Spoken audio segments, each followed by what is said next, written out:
Welcome to my channel Amal Puma. അപ്പോൾ ഞാൻ ഒരു വീഡിയോ ആയിട്ടാണ്.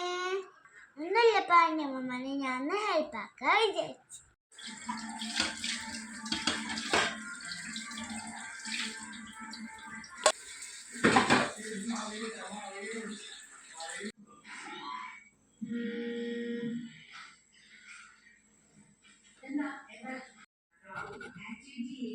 ഒരു റെസിപ്പി ബോർഡ് ഉണ്ടാവും. ബസർ ശബ്ദം കേൾക്കുമ്പോൾ റെസിപ്പി ബോർഡിൽ നിന്നും ഓരോയും ബ്രാൻഡ് ഹൈലൈറ്റിന്റെയും അടിസ്ഥാനത്തിൽ വിധികർത്താക്കൾ മാർക്കിടുക. മത്സരത്തിൽ വിജയിക്കുന്നവർക്ക് ഹെൽത്തി ഗ്രോസർക്കായ